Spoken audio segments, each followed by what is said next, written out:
I'm sorry, you have exceeded your time, ji. Thank you very much. The last speaker for this discussion on national integration, Sayyid Adnan Kakakhail Sahib, seat number 93, Jamiatul Ulum Islamia, Banori Town, Karachi se ताल्लुक है इनका. Jamia उलूमुल Islamia Binori town Karachi. मेरे साथियों ने कल भी इस मौजू के ऊपर बहुत अच्छी बातें की. आज कोशिश करूंगा उन्हीं बातों की रोशनी में इसको बिल्कुल मुख्तसर अंदाज में पेश करूं. इसमें दो राय नहीं है कि हमारा सबसे बड़ा बहरान नजरियाती यकजहती, फिक्री वहदत और इत्तेहाद व इत्तेफाक से महरूमी है. मगर सोचने की बात यह है कि ये महरूमी 58 साल गुजरने के बावजूद अभी तक क्यों है. उसकी वजह यह है कि वो जो बुनियादी प्लेटफॉर्म दिया गया था कि पाकिस्तान का मतलब क्या, ला इलाहा इल्लल्लाह, उस पर कंफ्यूजन्स पैदा कर दी गई. एक सोचे समझे मंसूबे के तहत अभी तक पूछा जा रहा है कि पाकिस्तान क्यों बनाया गया था, कायद का विजन क्या था. क्या ये चीजें बहुत क्लियर नहीं है? और क्या इस सवाल का जवाब मैं या आप दे सकते हैं या वो नस्ल दे सकती है जिसने तख्लीक पाकिस्तान के खाके में अपने खून से रंग भरा था. ये उनकी रूहों के साथ मजाक है, ये उनकी रूहों के साथ मजाक है, ये उनकी कुर्बानियों का मजाक है कि जी आप तो कट मरे, हमें समझ ही ना आया कि आपका मसला क्या था. हमारा दूसरा बड़ा मसला अमन व अमान की दिगरगू सूरत हाल है और बदकिस्मती से इसको बाज औकात कहा जाता है कि इस्लाम जिम्मेदार है. हालांकि कुरान का मुताला बताता है कि सबसे ज्यादा इस्लाम अमन व अमान के ऊपर जोर देता है. इब्राहीम अलैहिस्सलाम की दुआ तो जरा देखिए. मईशत की बात बाद में करते हैं, इकोनॉमी की बात बाद में करते हैं, पहले अमन की बात करते हैं. फरमाते हैं रब्बि जअल हाज़ल बलद आमिना, इलाही मेरी इस बस्ती को अमन का गहवारा बना दे. फिर फरमाते हैं वर्ज़ुक़ अहलहू मिनस समरात, इसमें रहने वालों को इनकी मईशत भी ठीक कर दीजिए. और अल्लाह ताला भी जब अपने इनामात गिनवाते हैं तो फरमाते हैं इब्राहीम अलैहिस्सलाम को कि वइज़ जअलनल बैत मसाबतन लिन्नासि व अमना, हमने आपको एक ऐसी जगह बसाया जिसको बार बार आने की जगह और अमन का गहवारा बनाया.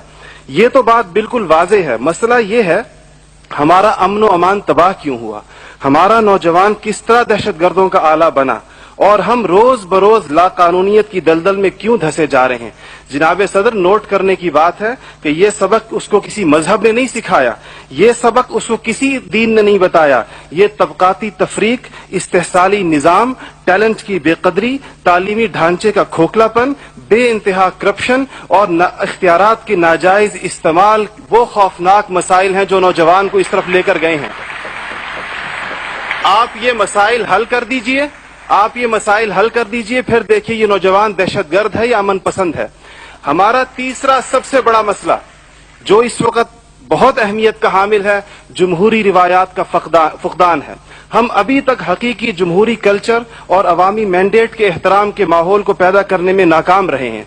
टूटती बनती असम्बलियों, इंतखाबी धांधलियों और जनाब सदर अहम कौमी मसाइल में पार्लियामेंट को बाईपास करने की रिवायात ने अवाम का एतमाद मौजूदा पॉलिटिकल सिस्टम से उठा दिया है. इसके लिए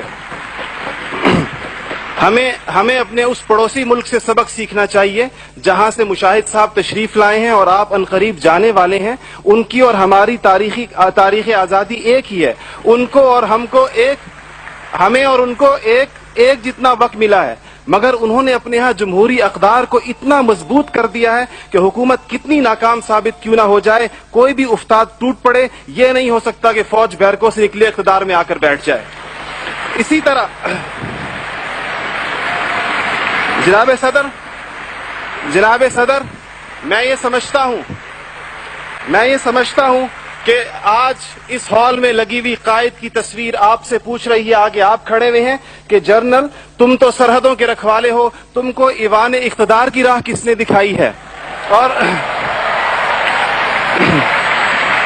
जनाब आला, हमारा तीसरा सबसे बड़ा मसला एलीट क्लास इकोनॉमी है.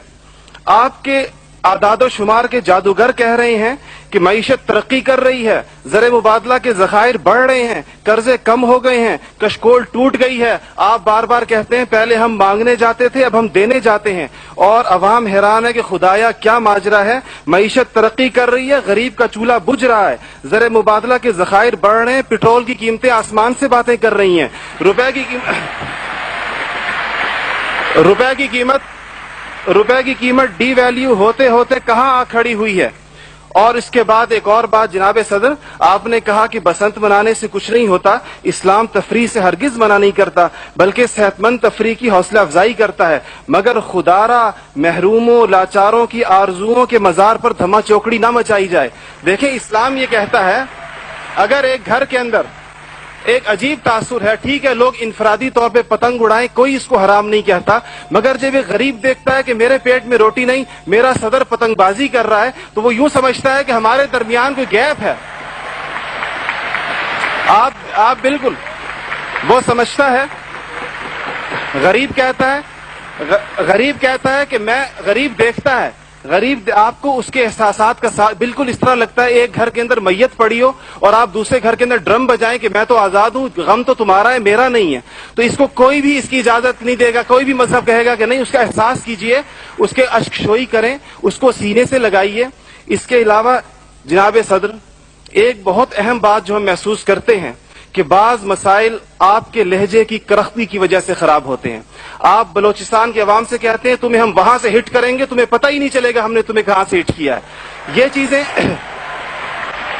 आप कौम के बड़े हैं, आप कौम के बड़े हैं, आपको बिल्कुल कौम से इस अंदाज में गुफ्तगू करनी चाहिए जिस तरह आप अपने बेटे बिलाल से गुफ्तगू करते हैं। आपको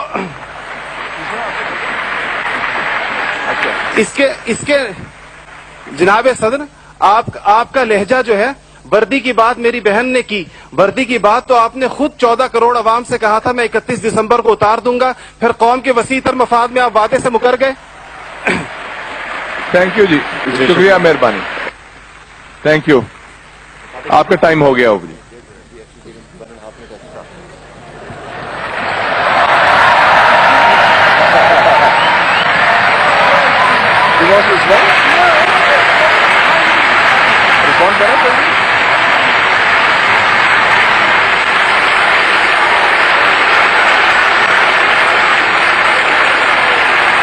Okay.